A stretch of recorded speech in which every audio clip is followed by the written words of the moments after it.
It is time. Time? Time for Pucknology After Dark. Oh my. Welcome to this edition of Pucknology After Dark. After a thrilling and torturous 5-4 victory of the Sharks beating the Toronto Maple Leafs, they shouldn't have had this problem whatsoever. But nonetheless, if you want to be a part of the show, here's how you do it. Use the hashtag Pucknology After Dark. We will look at that and hear from you about comments about tonight's game or ask questions about it. You can also tweet us at all of those. I'm missing one, but we're all there. All right. With us tonight, part of the original crew, AJ Strong. My bad. Chris GWS. What's up? I don't know how to follow that, really. I don't. And our fellow Canadian, Ian Reed. Sharks are dumb.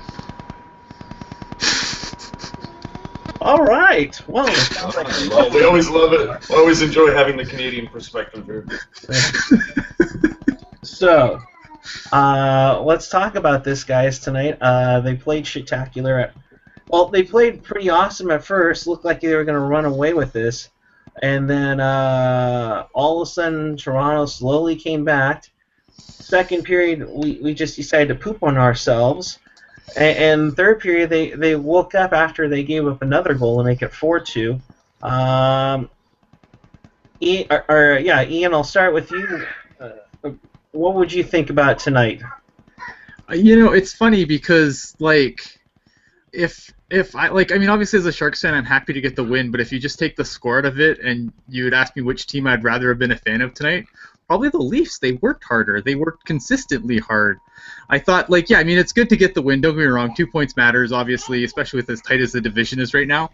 But, man, it's just the uneven efforts are just so frustrating at this point.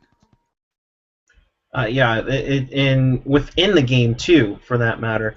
AJ, good evening to you, sir. What did you take from your initial thoughts tonight? Just to echo Ian's statement, just the lack of consistent effort. They ran the room in the first period. What was the final shot total in the first? Was like 20 shots on goal. 21-9. Yeah. So you had a season high, and then they just absolutely turtled in the second. And and even the goals that they did give up were kind of fluky. I mean, that third goal was definitely kind of a fluke. And then the second goal, I thought, where Braun was just standing there in the crease almost as a screen instead of taking the player, out of the entire play. Just not a fantastic effort by any stretch, but they get the win, and it's still kind of a fluky win, but stranger things have happened in Toronto. What are you going to do? That's true. That's very true. Chris, good evening to you, sir. Personally, I thought we should have owned these guys, but what did you think of it tonight? I would say that would be the case if this was the Sharks a couple years ago. I mean, keep in mind they're saying the exact same thing about the Sharks. But for me, I think Bakes summed it up best in the broadcast when he said that this is kind of a microcosm of the Sharks season. Great stretches, terrible stretches. That's what it seems to be. Like AJ said, though, some of those goals really early were fluky. I mean, they could have buried them early. Like, if a couple more bounces gone the Sharks' way in the first period, and that first Toronto goal was very uncharacteristic of Vlasic. The second one was kind of a very lucky bounce there, and then to their credit, the Leafs did a really good job of tying up sticks in front of the net. Otherwise, the Sharks probably could have laid 5 on them in that first period. So I'm not super unhappy with the way it all turned out. I did not like that second period very much. Yeah, I thought Bakes hit it right on the head with it was a microcosm of the Sharks season, and if it continues to be, if this was the microcosm of the Sharks season, I like winning at the very end. Just a thought. But this team didn't look great at all. I thought that they were up early 2-0. It's like, okay, keep going, keep going. But again, the Sharks stepped back. They didn't put the foot on the gas. And then when Toronto scores that one goal, it's like, oh, crap, they scored. That's not supposed to happen. We're supposed to win 2-0. And then all of a sudden, second period comes, and they just laid a freaking egg, and it showed. I mean, kudos to them, coming back and making up for their craptacular effort. But, this was Toronto. I think this is a team that they should have taken care of easily tonight, and they let them in and kept them in, up until early part of the third. I really think you're overestimating the Sharks, though, because again, we're not a world beater here, so they're very similar in the standings to where the Sharks are. I mean, if the Sharks were in their division, they'd be one spot above them. So, I mean, they're saying the exact same thing about the Sharks as a team they should beat if they want to take the next step. So, I don't know.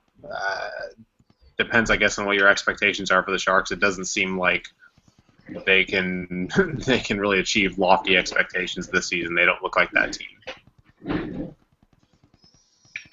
I mean, it's hard though because at the same time, I thought with Sparks going out early, I mean, you put Bernier, and Bernier's been a garbage fire this year, just an absolute garbage fire. And I mean, granted, he did cough up the game for us when it was all said and done, but for a while there, man, I mean, he looked fantastic, which is kind of scary when you consider. But I agree with what Chris is saying. I mean, there is an element here of overestimating this team. And I feel to me, the problem here is I don't know. I've just been frustrated with this team for a while lately, and I think I'm just cranky in general. But my issue is that, you look at some of these other teams that are starting to, maybe the Leafs aren't trending there yet, but they're going to. You can see all the pieces are in place for them to turn things around, and I just can't seem to see how the Sharks go back up. To me, they're just on a downward trajectory, and I think that's the really frustrating thing is when you see these teams that have been awful for a decade, finally do the things that you need to do, instead of just giving, culture change kind of lip service, they actually try to change the culture of the team, and then you see, all these teams with the pieces to turn things around, and the Sharks are, we're not there yet, and I think that's the frustrating thing to watch, because you can see that the Sharks are going to basically take these teams' place as things go on if they don't change. I agree wholeheartedly, because there those years that the Sharks looked like they were the gang, just going to just kick some ass and then just totally own everybody, and then they just poop the bed. I don't know what it is, and then you see these up-and-comers come around, and it's like, really, now we're going to watch another team kind of just go past us and totally own us. So.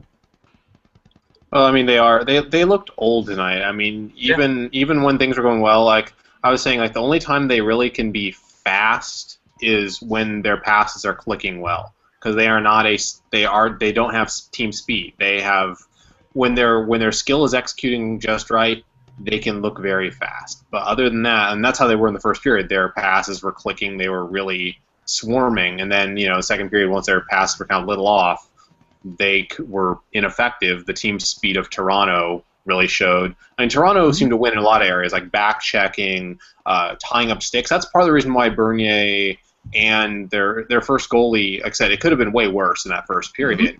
They were tying up sticks in front of the net, left and right. I mean, they were even hooking a lot, and they're not getting called on it. But props to them. They were doing it, and that's part of the reason why is those juicy rebounds are going out at times. There were no second chances because sticks weren't on the ice. Mike Brown. I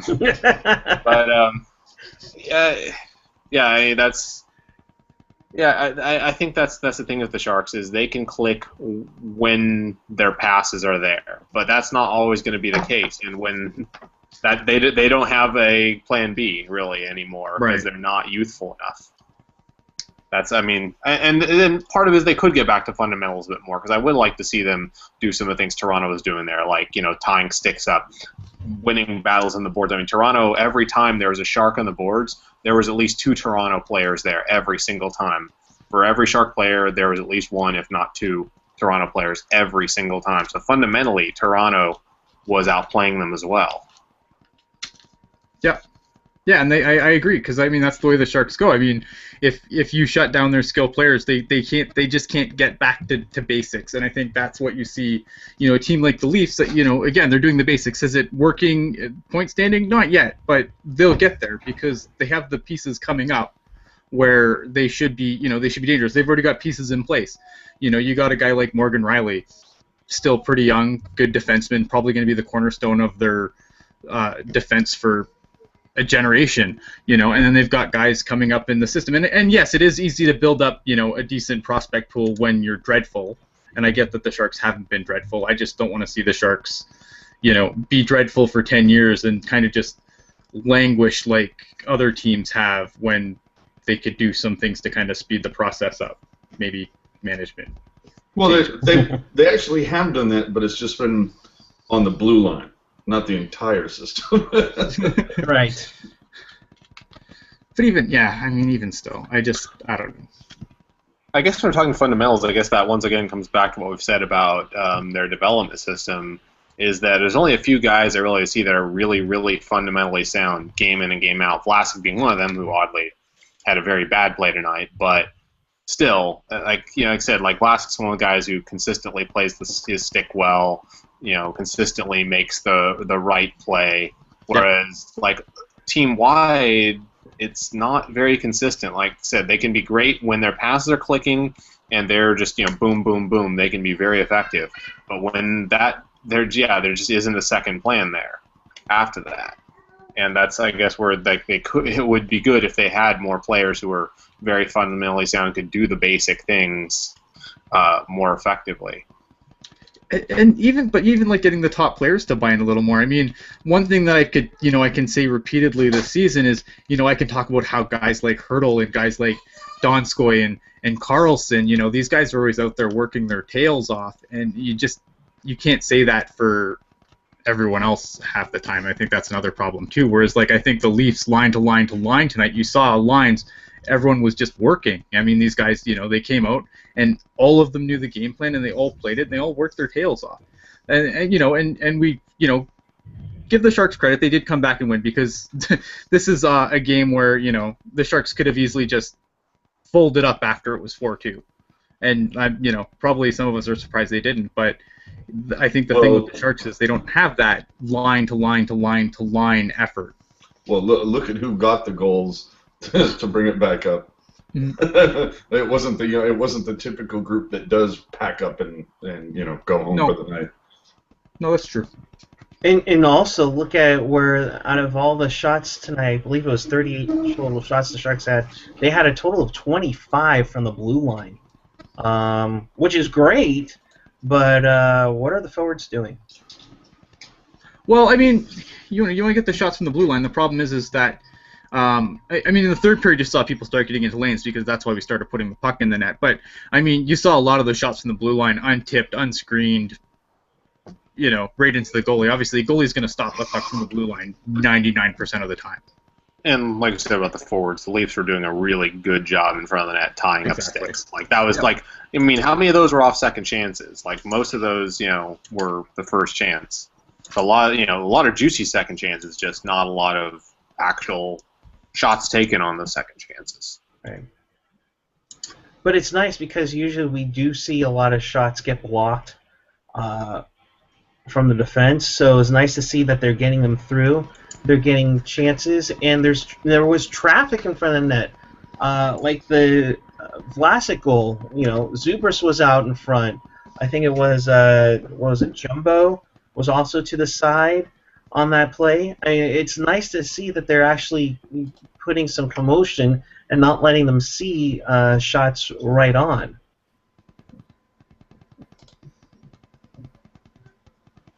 Hello? Hello, I agree. I was like, wow, we're all of a sudden silent because we actually won a game. Hey, AJ, you're uncharacteristically quiet tonight. Yes. I'm just, What's up, buddy? just taking it all in, man. I don't want to, It's like I it's don't in a second period, man. yeah, Take it easy. I don't want to, I don't want to take over the show. What? Oh man. Who You is know this you want- you person know and you what have want they done to. to AJ? I'm listening to you guys when I'm also watching an illegal stream of the new Star Wars movie. So. Oh, that's what it is. Kidding. No, it could have been a case of even if the Sharks were almost overlooking the team tonight, looking on to Ottawa. Who knows? This team is just so goddamn bipolar. You never know who the hell is going to show up night in and night out. Are we going to see a total team effort? Are we just going to see a couple of guys out there, with their ass on fire, and then a few others just dragging ass? It's so rare to see what we would perceive as a complete team effort, and I think that's one of the things that is the most maddening of all. And you hit it on the head again. There's no team, or there's no full effort there. I mean, and you don't know where it's going to come from, which is in a way nice, but at the same time, come on, guys, we're game 31. Let's get it going here. Well, and once again, on the front end of a back-to-back, they're essentially rolling three lines. Mm-hmm. I mean, at least they didn't play both of the mashers, but once again, guess who was taking up the tail in ice time tonight? Had half as much as the next guy. I wonder who. Genius. We're number 18. And you would have thought it wouldn't have been this difficult. Bernier is 0-8-3. You know what I mean? And granted, he came in cold, but still, to be that close. He starts Oh, games they did cold, score though, 3 too. goals on him. Yeah, but holy hell. Not just that. I mean, they sent him down for conditioning to try to find his game down with the Marlies. He has shutouts in all of those. He gets lit up 5-4 to Tampa. I mean, it's almost like, come on, guys. You have a cold goalie where the heat is on him like major league. So it's like, come on. Let's get this crap together. Well, they scored 3 goals on him. What They did. more do you want? Yeah, I mean, Bernier gave that game away. Like, the Leafs had us where they wanted us. I mean, Bernier, not that he was, like, dreadful. I thought that Jones was a little bit, some of his goals that he let in were a little more suspect than the ones Bernier let in. But, I mean, again, yeah, I mean, he did. He coughed up the game just like he coughed up the game in Tampa Bay. Those were still some. I still look at that second and third goal that Jones gave up as just being like, those aren't typical goals that we're going to see Jones give up. Well, I think we've learned The second this year one, that, I mean, that was a little harder. The third, was it the third one that was that one bad one from behind the net? Was that the third one? That was the third one. That was not characteristic of him at all. Yeah. That's not an atypical goal. I think there's even something to be said for the first goal that he let in, where it was that was Vlasic's brain fart, and then it ends up being almost a 2-on-none, and there was no pass. Jones just needed to stick with the shooter, and I was, when it's point blank that shot came from 10, 12 feet away. But there was no. It's almost like a shootout. So that one I was a little kind of. I think normally Jones is going to have that. But for me, the second goal where I think he kind of overcommitted a little bit. He came out to play the shooter, and then Braun just lets the eventual goal getter. I can't remember who it was, but he just lets him park on the crease. I mean, the guy could have erected a tent. And how is Burns not clearing the crease? And this goes back to something we had talked about before, is that this team, they need to pick their spots to use their body and be physical. And that would have been a perfect time to do that. And instead, they just get caught looking. Physical with an F. Yeah, Thank like you. That was a great on the Singletary. blue line. Physical with an F and whatever Tom Sula wants to do. Yeah. Look at the film. and Mumbo Jumbo, and yeah. That's Anderson accounting. Hey, speaking and looking at the film, we don't have to mention any names, but how'd you like that little dig that we saw in the pregame? Was that elaborate a little bit here, AJ, for those who don't know. There was a person on TV who goes back and forth on Twitter every once in a while, and and that person on TV just got in a nice little dig. It was pretty obvious since that person on Twitter just recently put out an article. It was basically the dig was, look, just stop talking about Burns going to forward because it's never going to happen. And it's just funny for him to say that and kind of open that can up right when the guy on Twitter, just like within the last couple of days, put out an article about why the Sharks, with the stats, with everything about it, why the Sharks should have Burns back on D. I just thought it was very comical and so obvious a dig. Well, it'll never happen, not so much for hockey reasons, but as long as Wilson's GM, because he got him for an express purpose to have him as D-man. He wants him that defense because that's what he acquired him for, and that's what he's paying him for. Yeah, so no, for that reason alone, you can throw all the hockey stuff out the window. That's the one reason why he will definitely stay at defense. Yeah, no, I get that part of it. I just thought, just watching it, I was like, wow, that wasn't obvious at all, was it?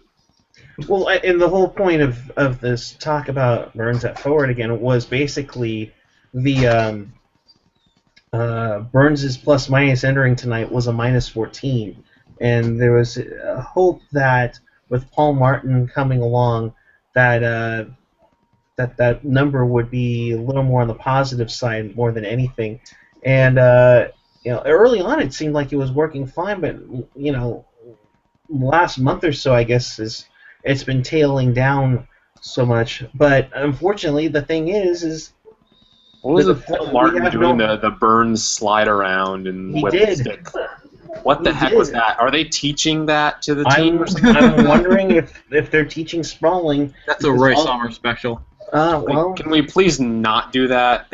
Please. Because you're just waiting for one day that they sprawl and it deflects off a stick in the net, which almost happened on that play tonight. That was one of the craziest plays I've ever seen. I thought that was going to go in for sure, but.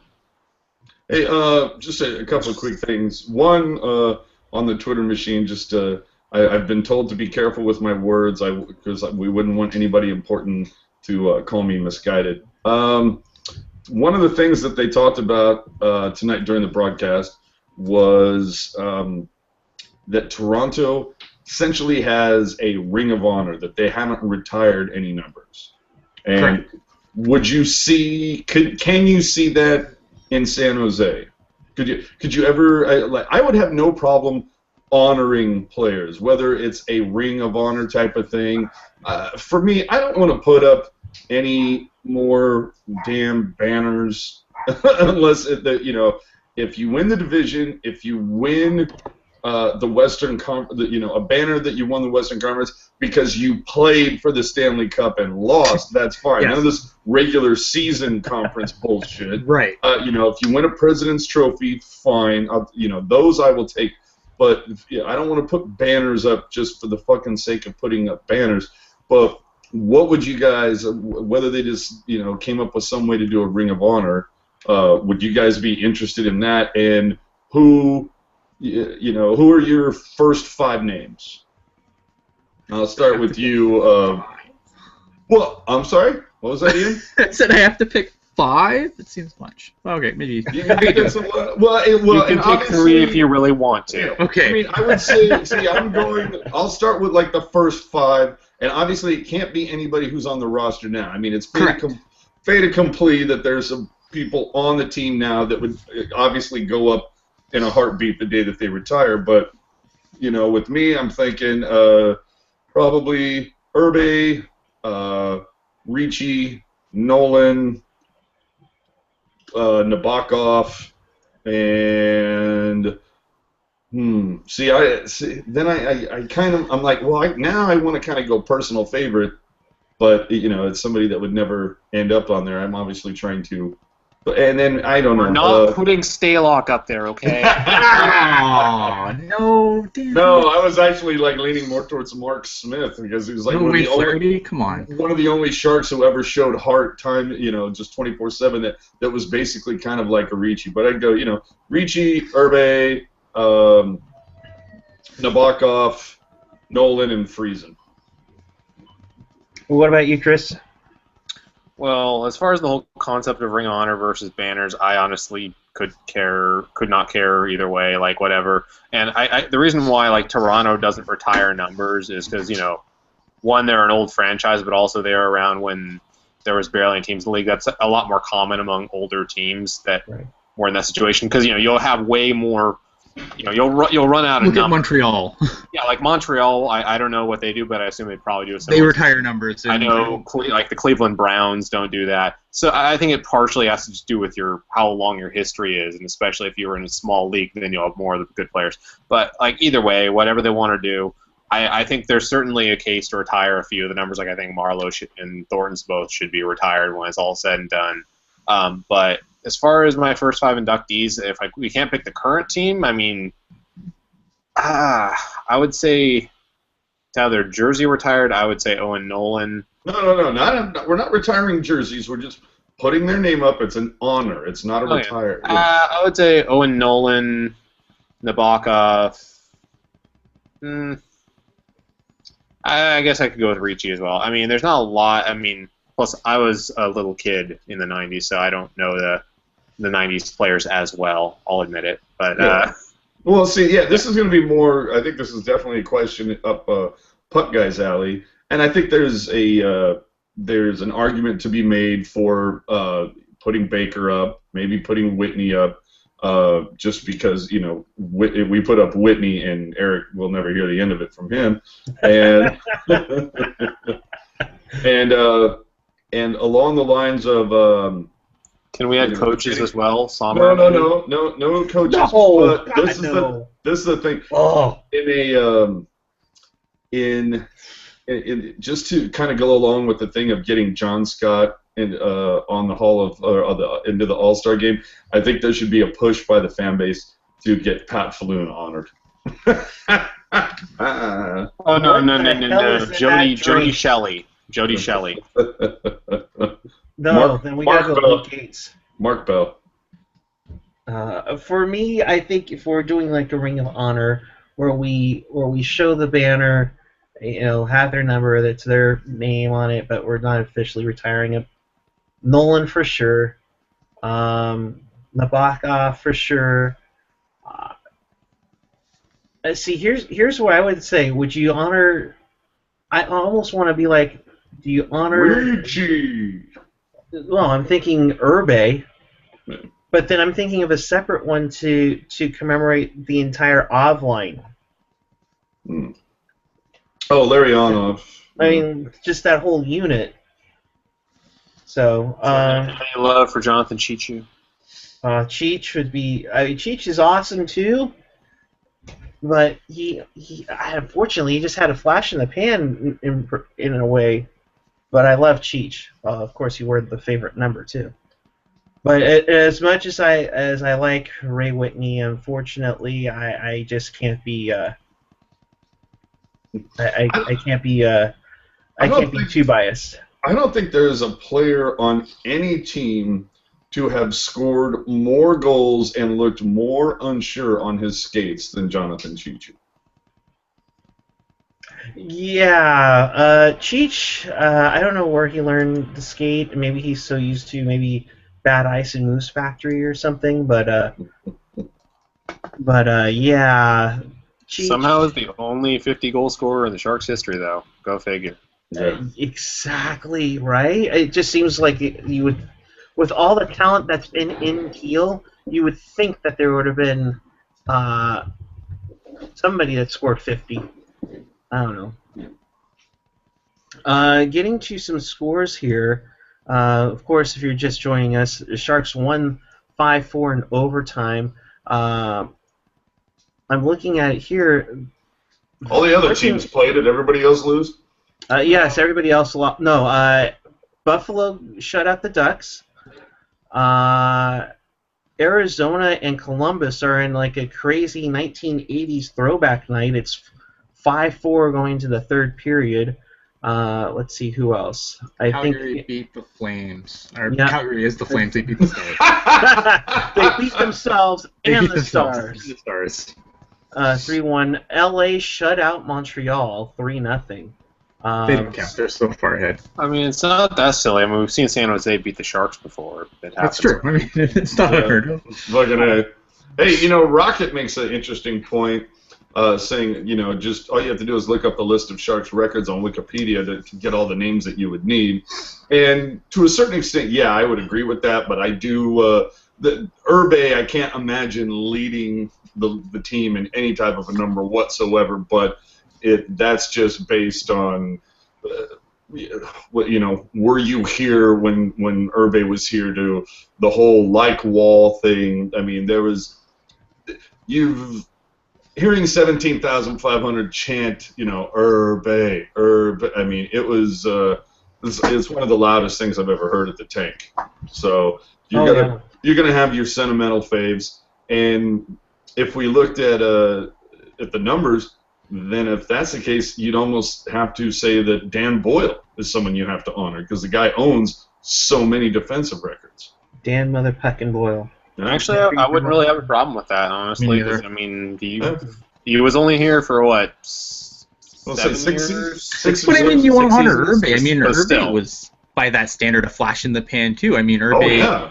He was only here for a couple seasons. Well, hell, see, that's what I find so funny about Jamie Baker. How he's lauded for that singular goal in the playoffs, and yeah, of course, that was a huge goal. But the way that they kind of make him out that he was here for like 5 or 6 years or whatever. The guy was only here for like 2 years. Yeah. Well, and he's also Mr. Self-Deprecation, and really he was kind of not the greatest hockey player, but he had his one shining moment. That's all that matters. Yeah, that's it. He had that one moment, and that's why everybody remembers him. Yeah. I think I remember him describing a game in Winnipeg where they won 8-1. Like it was a couple of years ago. He was describing it back. I think it was like when they first played in Winnipeg. Again, this time he's talking about the last time they played in Winnipeg when he was in that game. He's like, they won 8-1. And he's like, yeah, I was a -1 in that game. But yet he scored the greatest goal in Sharks history. Which, please, for the love of God, can we have a new greatest goal of Sharks history? No offense, Biggs. We love you and all, but yeah, it'd be nice. All of us have to die first for that to happen. You realize this, right? Yeah.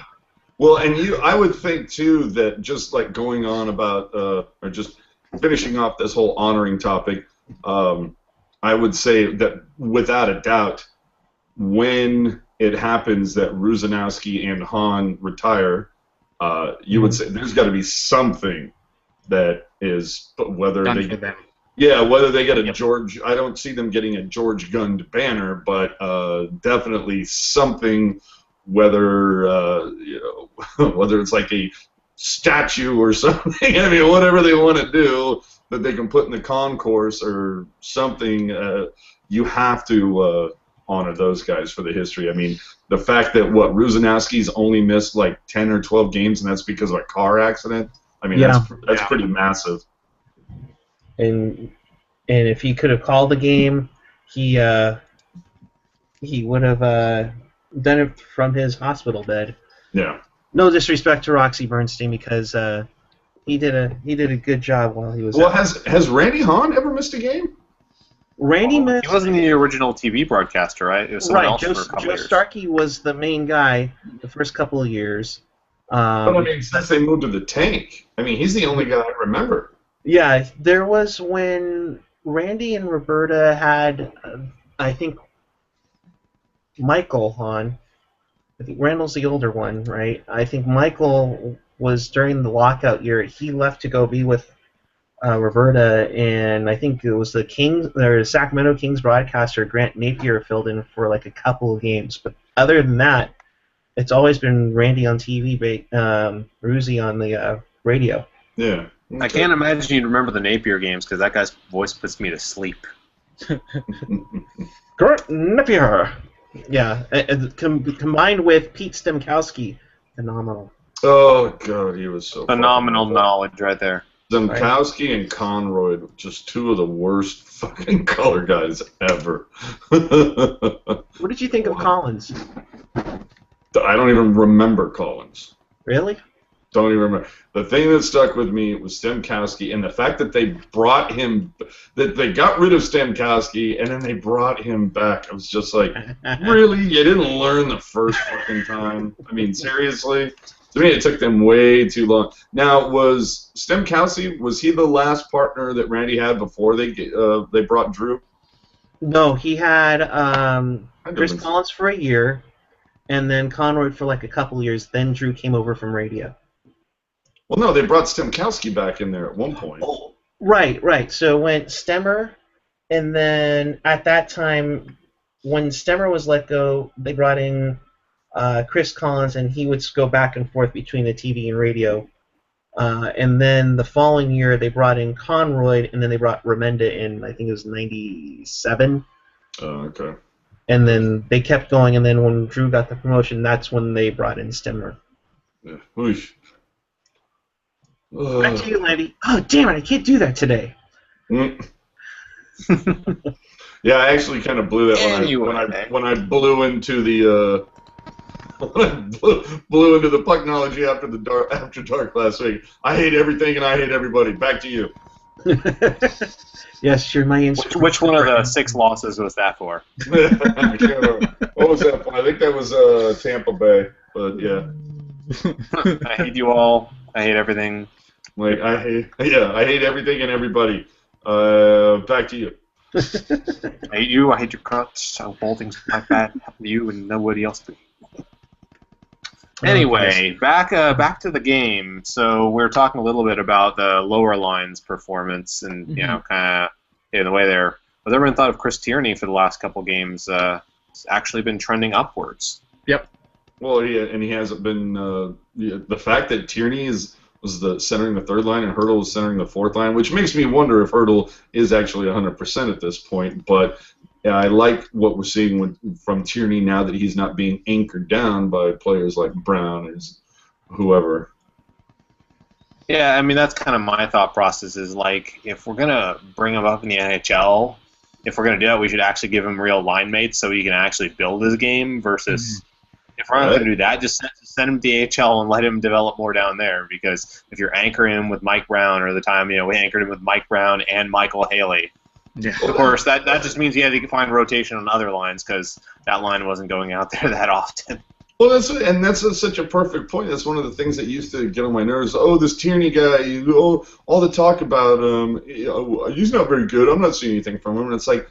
He's playing with Haley and Brown right now, okay? And we've seen that in the past when players have been saddled with anchors on the fourth line. Right. So give me a break. One of our favorites that we don't hear from not nearly as much as we used to or would like to, but probably Chris's favorite handle of all time, Crispy Churro with the 0. Yes. Yeah. I haven't seen him in a while. Asking the question, do you agree with DeBoer's comments that the NHL will eventually mandate players on wearing full cages or face shield helmets? I'm assuming he means a full face shield versus what they have now. I don't know. On that, I would defer to Ian. I think that's a NHLPA thing, and I can't see them going for it. I think never say never, probably. But it took them all this time to get visors to go through. I mean, that's something you'd have to negotiate in a CBA. I don't think that's a fight that the league wants to pick with the PA right now, especially as long as Donald Tyr's there, because then the league's going to have to give the player something back for it, which is really dumb when you think about it. It's like, here, be more safe. No, I want something for that. I want something in return for being more safe. Okay, are visors mandated all around now? Oh, yeah, their grandfather did. So anyone who didn't wear a visor before the last CBA doesn't have to wear one still, just like helmets, but everyone who comes in the league now has to wear a visor. And I like that. I like how you have to give something back. Okay, we'll wear the cage and a full face visor, but we're no longer wearing cups. I don't think they would ever demand that. It's just the whole negotiating thing. Is you never give something away for free because you set a bad precedent. And you just can't do that. It's like how the did the 3-on-3 negotiation. In order to get the All-Star format changed, the league had to give in and went, okay, we'll give you another 5 days off sometime during the January, February. Because the bye week. Yeah. Well, that's true, and I'm not surprised by that because of the World Cup being next year. Obviously, that's something that the players are going to want. They're going to want that extra little rest since they're basically going to, training camp basically starts in August for them. They play the World Cup in September, and then the season basically starts. So, definitely something there. But yeah, you know what? This is a marketing issue too, though, and I think that I don't think that your guys, because you still want to be able to market these guys, and a lot of these guys still have like facial recognition, like people can look at a guy and recognize, hey, that's PK Subban, that's Tyler Seguin, and I don't know if they want to mess with that by covering their faces with like cages or anything like that. That's very true. A problem. Go ahead, Chris. I was going to say that's one of the big things about the NBA that all the other leagues are envious of is marketing-wise. Mm-hmm. Very good recognition because you see the players' faces. That doesn't seem to be an issue in the NFL, though. Well, the NFL, though, is just the NFL. And plus, also, players come and go so fast in that league. I mean, the guys who stick around, they're around for a long time. But the other guys, they come in, they're in and out in 3 or 4 years, a lot of them. I mean, most of the guys in the NFL, like I'm not a big football guy, but all the guys in the NFL that I can put a face to are quarterbacks. Yeah, exactly. And the NFL also mandates the press conferences, too. So they make sure to get them out in front of everyone. So there is that, and the NHL doesn't do that. I mean, it's probably good they don't because 82 times a season, that'd be a bit much. But the NFL too, like, I mean, do you really want to see like NHL guys, like, compared to the NFL? I mean, like the NFL, I'm sure they've got guys. Again, I'm not a huge football guy, but I'm sure they have guys that just give like the cliche answers. But hockey players always give the cliche answer. So it'd be such a waste of. Well, we got to get pucks in deep, and gotta play shift to shift. And there's a player who plays for the 49ers. I believe his name is Aaron Boone. Alex Boone. Or Alex Boone, sorry. And that dude had some locker room comments a couple weeks ago where he just completely called out the officials, and rightly so. He didn't. I mean, if you had seen the game, it was just some ridiculous calls, and he called it out, and he was like, I don't care if Roger Goodell, this is the truth, and this is what it is. I would pay money to see a hockey player come out just once with comments like that, because you see that happen a couple times a season with football players, but you just the NFL never see it happen with NHL. The NFL, though, thrives on drama, because, I mean, they only play once a week. No, they thrive on polite fucking Canadians, man. No, but what I mean, though, is, like, like, they only play, 1, 2, 3 days a week, and most of it's on one day. And their main way of saying football is a 365-day-a-year thing is because drama. Unless you're a ref. Play up all the drama. They play up, yep. Yeah, but they play up every bit of drama because they love it because people eat it up, and it's stupid, but they do. They do. And the NHL, you even talk about the officials even remotely. Like, you don't even have to say anything significantly bad, and the NHL is going to slap you with a fine so quickly it's not even worth it.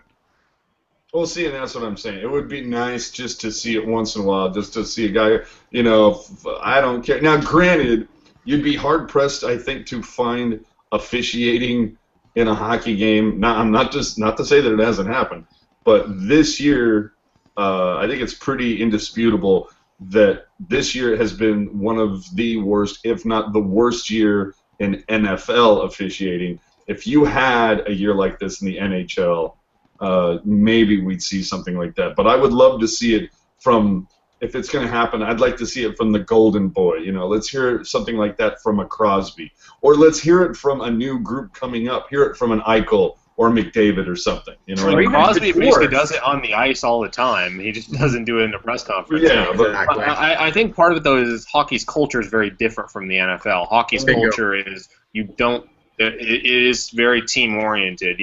Guys who aren't team-oriented get alienated in the locker room. It's not, it's very different culturally, like the kind of. No, absolutely, I totally get it. It's it's that idea, because how many times have we seen?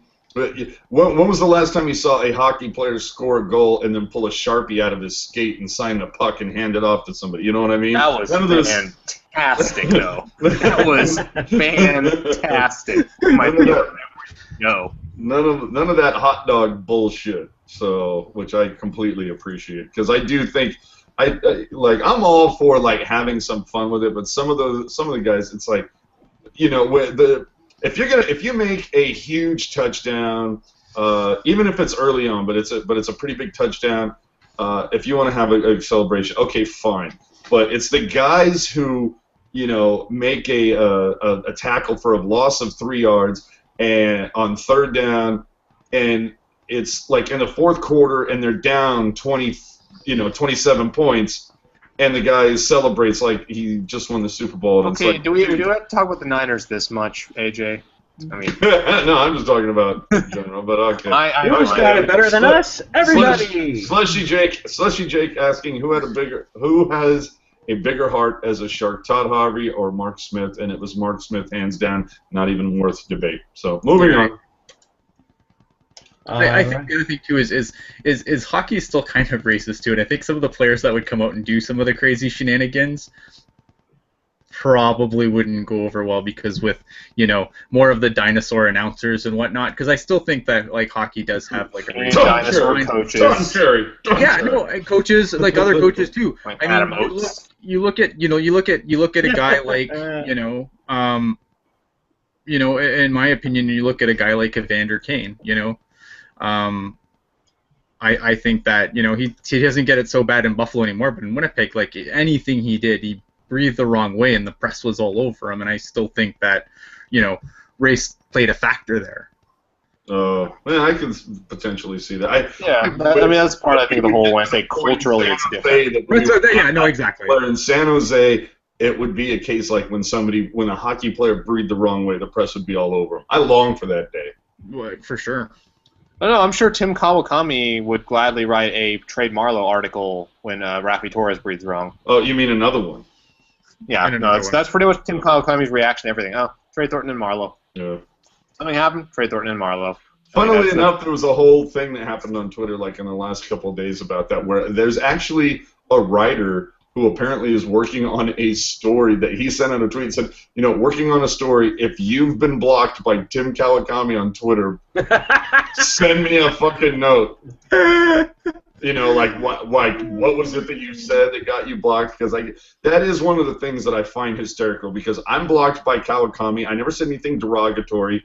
I didn't belittle his intelligence or anything. I just asked him point blank, you wrote an article saying that you thought the Sharks should have traded Marlowe. The next season he had his best, his career year, and he's been consistent since then. Now, in hindsight, do you think you would still, put that article up? Didn't get a response to nothing. Yeah, exactly. Didn't get a response to anything. I was polite, and boom, I was blocked. And something similar with Ratto. And so it's You're blocked by Ratto? Oh, I thought you weren't blocked by Ratto. Oh no, I'm blocked by Ratto too. So, but that's the whole thing. It's that idea of these guys whose job is to essentially be critics can't take critiquing of themselves. Could you be a bigger hypocrite? Well, no one can be bigger than Ratto. I don't blame Tim Kawakami for some of the blocks he does, because he gets his fair share of "fuck you, fill in your preferred racial slur here." But he does block people for just disagreeing with him, and that's kind of ridiculous. I mean, he hasn't blocked me yet, oddly enough, even though I have disagreed with him, which is kind of strange. I would figure I would be. But Ray Ratto, I may have gotten blocked for making a joke about donuts or something. Yeah. But the fact he reps in the NHL. This is it's an issue of you can't critique a critic. Get the fuck out of here. Brett Hedeken actually also he blocks people. Oh yeah, he'll block for anything. Yeah, I was blocked by him. Henny? Yeah, I got blocked from just a slight disagreement, saying Yeah, me too. It wasn't even like aggressive, and I was just like, hey, I disagree with you. Here's my thought, and then blocked. I'm like, okay. He's man, Kawakami actually. Dude, I remember there was one night that just like it was literally like 2 days after Hedekin blocked me, and I was talking to some friends about it. I'm like, dude, and I showed them the tweet, and they're like, he blocked you for that? I'm like, I guess I don't know why, but it's just as Chris is saying that it was, I go, I kind of disagree with you here. I think this should have happened, or that they should have played it this way, and it was like, oh, how dare you. Disagree with the guy who has a Stanley Cup ring from Carolina, blah, blah, blah. And so I told that to a friend of mine. Now, let me preface this, is that my friend is a massive Flyers fan, and you understand how Philly people can be. And so we're at the game a couple days later, the Sharks versus the Flyers, and he, of course, as a good Philadelphian boy who roots for the Flyers tends to do, he gets shithoused, just completely wasted.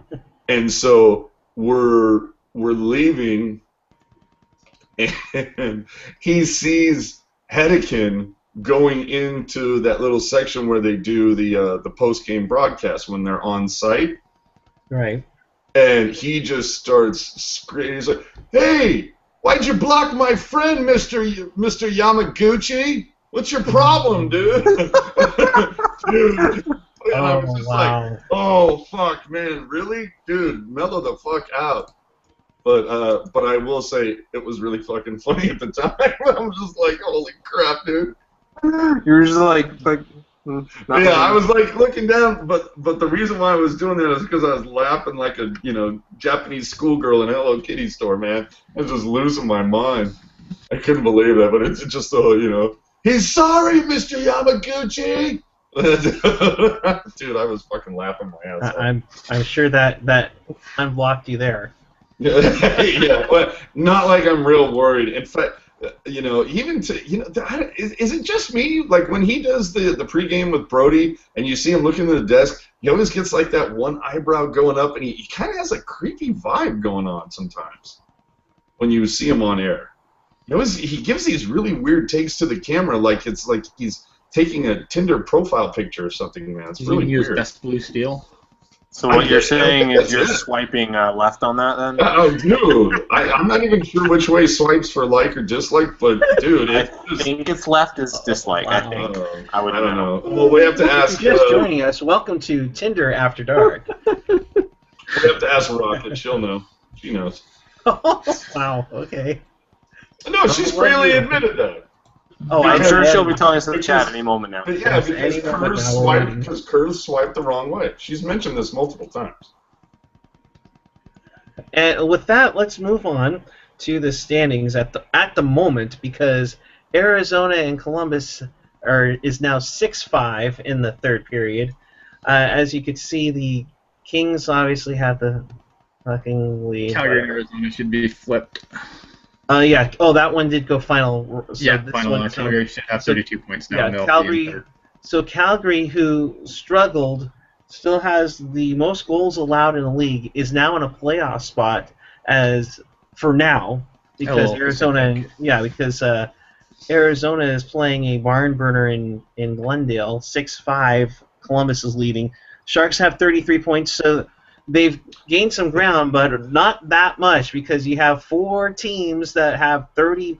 Well, 3 teams that have 30 points. What a staggering amount of mediocrity right there. But you know what? Despite it being mediocre, this race might be the best one out of all the divisions. No. Yes. No. If you go and look at the other divisions, the Sharks in second place in the Pacific would be 6th at best in any of those other divisions. My point is the best spot they'd have in one of those divisions. Right, but my point is that how tight the race is right now. Yes, the the point-wise, it's not the greatest in the world, but Dude, looking at that graphic, all it did was remind me of like the Republican Party right now. Just a bunch of. I was actually thinking the exact same thing. I'm like, this looks like a Republican slap fight here. Like, so I guess I guess that makes the Kings Donald Trump. They're like, rest y'all are morons and losers. you can't bully the way into a Stanley Cup. Oh wait, maybe you can. I got it. Just as Tomas Hertl's knee. So guys, we're looking to tomorrow after you guys go see Star Wars, which I believe some of you have or haven't. I'm guessing AJ already has seen parts of it already. Breaking news: we have now been informed by Rocket that if you swipe left, that means pass, but if you swipe right, that means I'd hit that. And apparently, Kurz saw her photo and swiped left. Rude. Don't know what he was thinking of. Very rude. Anyways, we just had to. No, that was just a quick callback because our friend Generation X asking if we have to move on because he was very much enjoying Tinder time with AJ and Chris. oh boy. Seriously, I know nothing about this. I don't know anything about this. I'm married, okay? Oh, do me a favor. Somebody gift that where he's like got his hands up going, I know nothing. I know nothing. Oh, I like the Neil deGrasse Tyson thing, you know.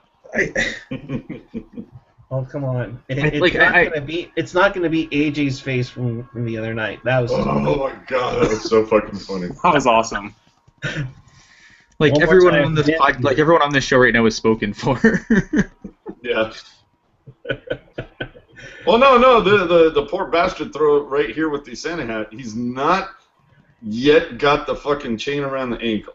But she hasn't swiped right yet. Yeah, all right. Yes, I'm working on the ring.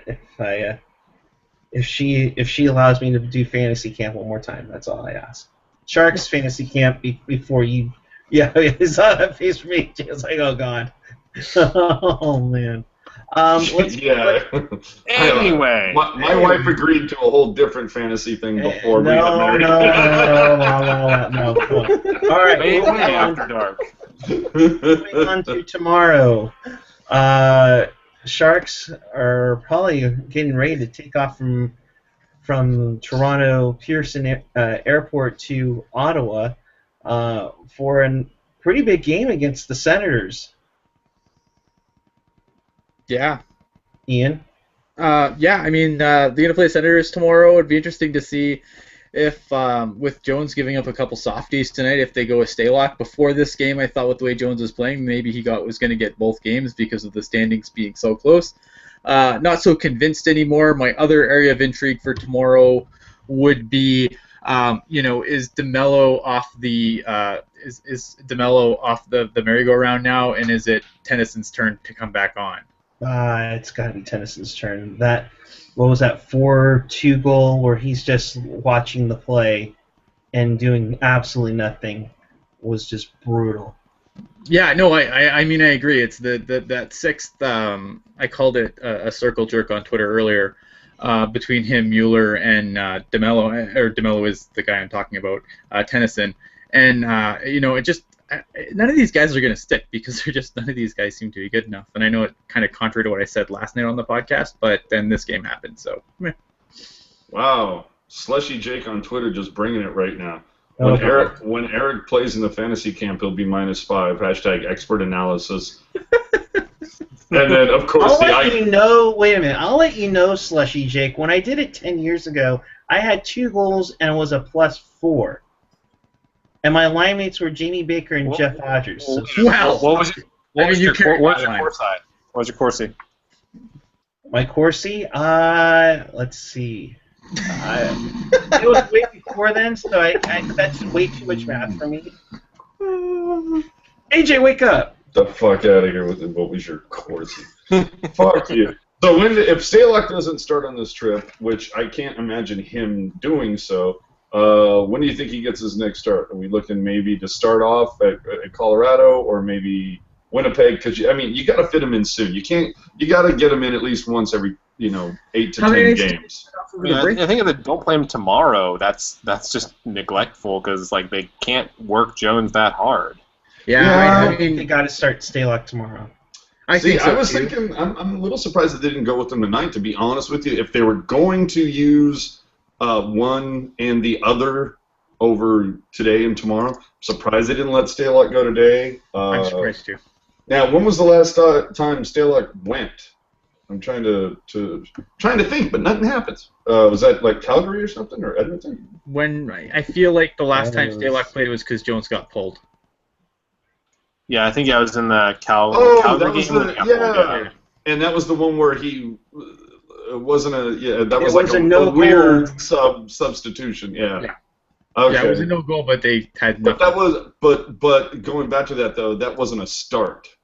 So no. And thank you, Crispy Churro. I appreciate you getting that crisp GIF up that quickly. I like that. Excellent work right there.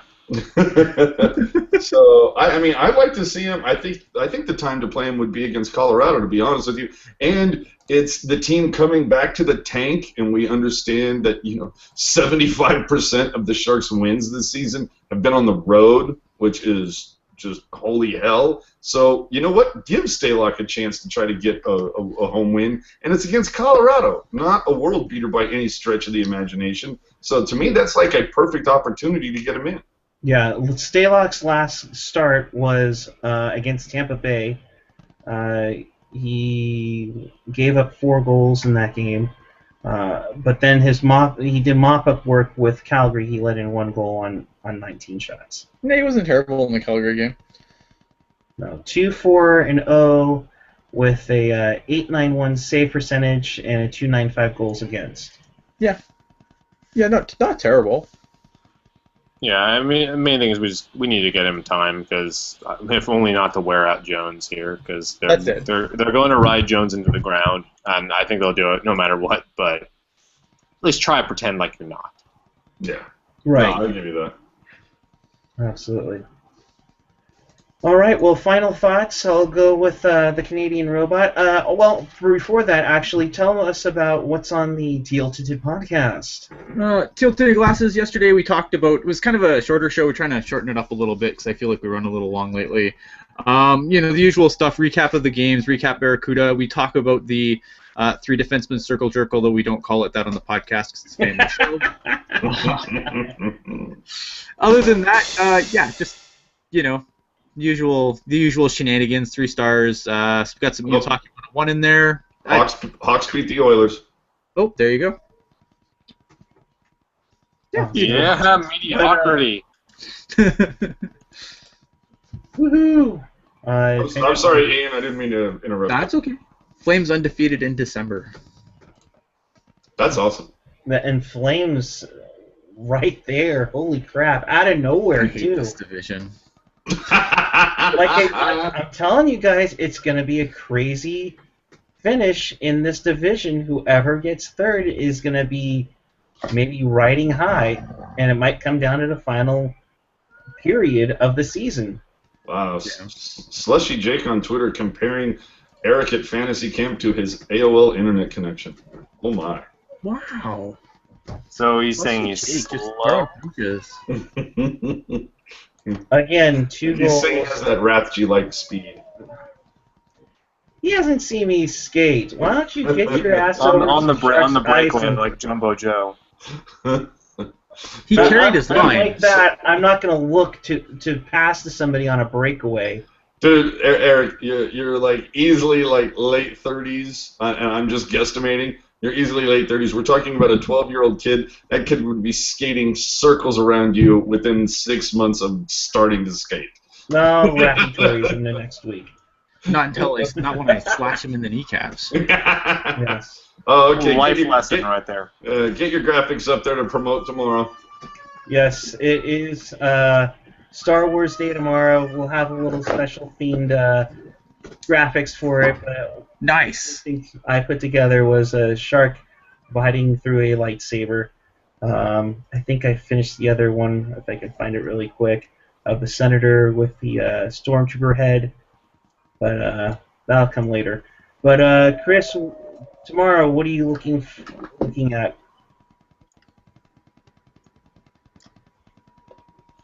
For tomorrow, I mean, main thing, don't make big mistakes, because that seems to be the way they can win is if they stay steady, They get good goaltending. They don't screw it up. This team, unfortunately, it's not that good. It really isn't that good, and they're missing one of their better players. So I think, it's unfortunate, but I don't think they're going to get better first. They're going to have to get worse before they get a lot better. Because, like we were talking earlier, they are kind of on a downward trajectory, and it's going to take an infusion of youth eventually to get this team back on the rise. So, I mean, this season will be interesting, see what happens, but yeah. Gotcha. Here's the Senators one really quick before I toss it to AJ about tomorrow's game. AJ, your thoughts before we head out about tomorrow against the Senators? At the very least, you have to send those graphics to the Shark. Tweet those to the Sharks account because they have to use it, especially the Sharks with the lightsaber, dude. That's fucking great. I really like that one. We'll see what happens. I'm still saying that we go with Jones. I'm going to be interested to see what happens with Hurdle. Do they keep him on a fourth line? Because I mean, by the end of the game, he wasn't there anymore. Yeah, but so that's what I'm saying. Do they end up, throwing names in a hat again? How are they going to come out? What are going to be the lines this time? Because they just, they can't seem to find something that they can stick with. And it's not to say that we haven't seen this from the Sharks in the past. We've seen McClellan put the names in the hat and pull, but DeBoer seems to be doing it with a little. I don't know if it's reckless abandon or whatnot. And granted, what can you do when your number 2 center is out and you're trying to rearrange the chairs on the Titanic? But I'm just surprised that we've seen Hurdle in like 3 different slots on 3 different lines this year. So hopefully they go with Jones, and he has, because typically Jones has always had. After having a crappy game, and I don't think most people would call today a good game for Jones. There was definitely some flukes in there. He typically has a very good game the day after, so I would definitely roll with Jones tomorrow, and hope that the other guys can go. I'm still liking what I see from DeMello. I'd let him go one more game, and take it from there. Only one mistake. I agree. Yeah. So. Other than that, that's it. For the regular viewers or whatever, I won't see you tomorrow or Sunday, but I will definitely see you after the LA Kings game on Tuesday. And how do the people subscribe to this, Eric? For those who need to know. Boy, I'm glad you asked that question, AJ. What a segue. We are going to win an Emmy for sure this year. Make sure you subscribe either to the side or down below or in the corner. Definitely check that out. It'll definitely give you updates, especially when somebody tries to bar us from our original site. Yeah, thank you, NHL. Not sure why that's happening, because it's not like we're not streaming degrading your product or anything. You're right. Yeah, we're not streaming the game either, right? Fuck you guys, man. we're just filling the void because nobody in the Bay Area likes to have a post-game show for the Sharks. Well, except for Brody and Hetty, of course, but we aren't talking about that. But make sure you subscribe. Definitely check out Pucknology.net. We got a bunch of stuff out there right now. Part of it, which is my way inside look at the original inaugural season. So definitely check that out. And we'll always have links up for Pucknology After Dark. Follow us on Twitter. Follow us on Facebook. Follow all of us on Twitter. And we will be back here. Well, some of us will be back here Friday night. If you haven't seen Star Wars for the 3rd or 4th time already. So for AJ Strong, Ian Reed, Chris JWS, Gentry Alexander, Wendell McGowan, Rocket Backhander, Randall Hahn, Daryl Martin, Felix Chow. I know. We have a bullpen, and when it's time for a change, think Sweetie Oil Change and Tune-Up. Your oil change tune-up and smog experts. Are you taking on the side here, Eric? You guys? What the heck, man? I get no money. What are you talking about? I'm just here so I don't get fined. And until then, keep it real, keep it fresh, keep it real fresh. Good night. All about that action, boss.